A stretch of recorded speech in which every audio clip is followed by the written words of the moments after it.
Hello बच्चों, let's read the question. What is apolysis? So देखिए यहाँ पूछ रहा है कि एपोलाइसिस क्या होता है. ये जो एपोलाइसिस है ये एक प्रोसेस है किस ऑर्गेनिज्म की लाइफ साइकिल के अंदर. ये है टीनिया सोलियम यानी टेपवर्म की लाइफ साइकिल का एक पार्ट है, उसका एक बिहेवियरल पैटर्न है. तो यहाँ पे की कॉन्सेप्ट क्या हो जाएगा? Life cycle of Taenia solium.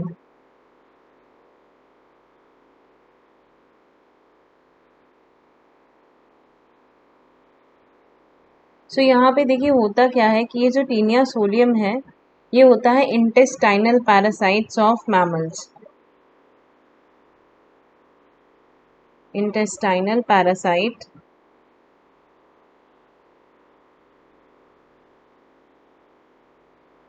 it is a flatworm which is flatworm. इनकी बॉडी जो होती है वो डॉर्सोवेंट्रली फ्लैटेंड होती है. Flatworm under phylum प्लेटीहेलिमेंथीज.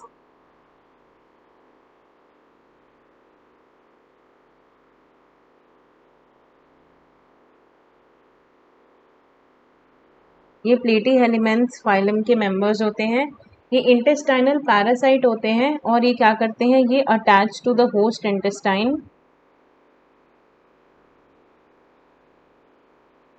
Host intestine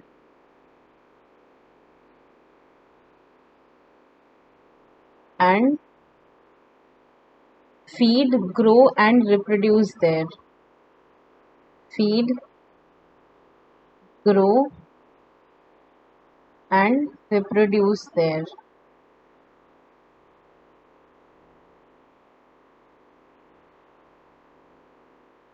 अब इनकी बॉडी में स्ट्रोबिला प्रेजेंट होते हैं और उन स्ट्रोबिला में मतलब 3 टाइप के प्रोग्लॉटिड्स प्रेजेंट होते हैं. 3 types of proglottids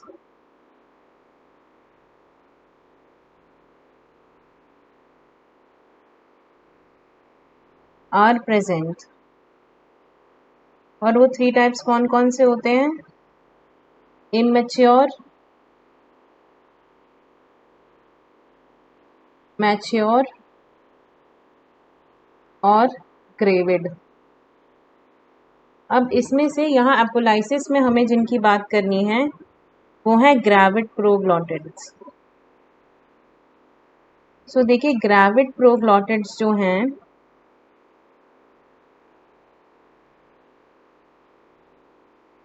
these are present in the last segments या last region of the strobila. last region या posterior end कह सकते हैं, last या posterior end of strobila में ये present होते हैं. और इनमें होता क्या क्या है, इनमें केवल प्रेजेंट होता है अ बंच ऑफ यूटरस. यहाँ पर uterus filled with matured eggs.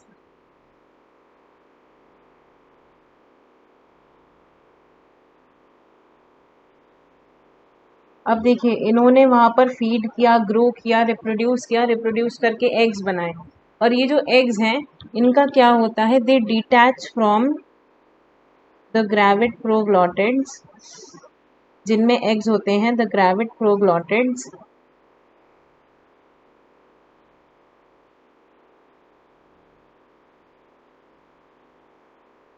Detach from the worm's body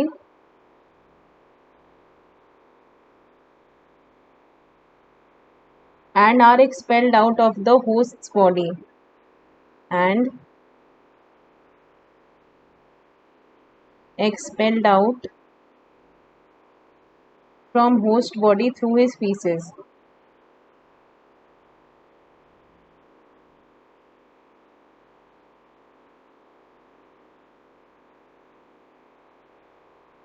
और इस प्रोसेस को हम क्या कहते हैं? This process is apolysis. इसी प्रोसेस को, this whole process of detachment of the gravid proglottids, this process is called apolysis. और इसका मकसद क्या होता है, मतलब ये एपोलिसिस होता क्यों है?